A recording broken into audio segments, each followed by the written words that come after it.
It's important for us to understand what's happening in the world around us. Because every Muslim is Ibn Zaman. You are the child of your generation. And if you don't understand what's happening, you will quickly be swept away to the side. What is the purpose of wealth? And why should we build wealth? Let us start on the why should we build wealth. Before we talk about why we should build wealth as Muslims, we have to break two misconceptions. The first misconception is that the Prophet ﷺ was poor. Whoever says the Prophet ﷺ was poor, I challenge this person to bring me concrete evidence of this. The Prophet ﷺ was a noble man from a noble family, and he was wealthy, but he lived a simple life. He chose to live a simple life. It is not that he was poor, that he did not have the means, that he struggled. No, he chose to live a simple life, even though he had access to wealth. The Prophet ﷺ owned land, he owned farmland. Part of this farmland was generating rent, income. Part of this farmland, he had given it as a waqf to generate income fi sabilillah, for the sake of Allah subhanahu wa ta'ala. The Prophet ﷺ made investments. The Prophet ﷺ bought and sold, he traded. He entered into a mudaraba, a partnership agreement with Khadija radiallahu anha before Islam. He learned to trade under the mentorship of his uncle Abu Talib. So this is somebody who's an experienced trader who travels to Syria in those days, to the Levant, to trade. He understood the ability to understand local cultures, prices, customs, products. He had all of this understanding. The moment he arrives in Medina, after building Masjid Quba, after building Masjid Quba, what is the first thing the Prophet ﷺ builds?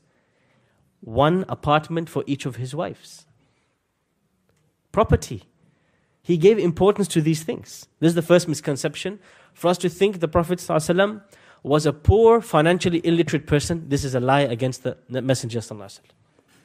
The second misconception, which is a really important one, which is very popular, which we have to destroy, is that poverty is piety.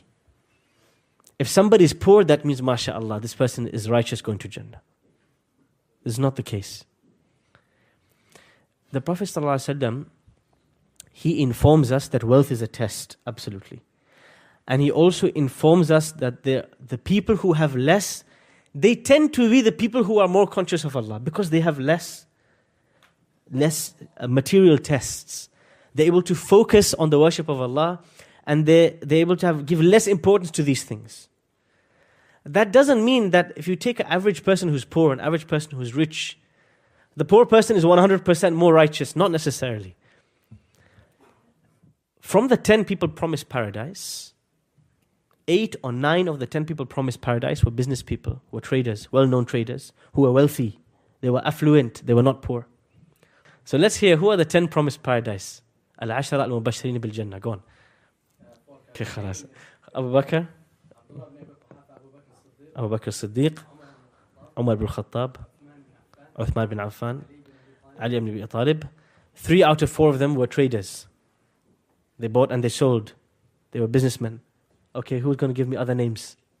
Yes. Talha bin Ubaidillah, Sa'ad bin Abi Waqqas, Afwan, Abdurrahman bin Auf. So from them, Abdurrahman and Uthman are the most prolific and the most wealthy of the Prophet's companions, and they are promised from the 10 promised paradise. Yes. Zubair bin al-Awwam radiyallahu anhu. Yes. Abu Ubaidah ibn al-Jarrah, Aminu Hadi al-Ummah. Any others? Afwan?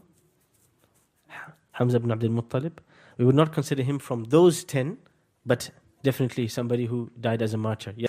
So these are the two misconceptions. Number one, the misconception that the Prophet ﷺ was poor, and number two, the misconception that poverty is piety. The Prophet ﷺ said, "Ni'mal mal as-salih lirrajul as-salih." How amazing it is for wealth to be given to a righteous person. It's a virtue. It's not a naqs. It's not a deficiency. It's a virtue.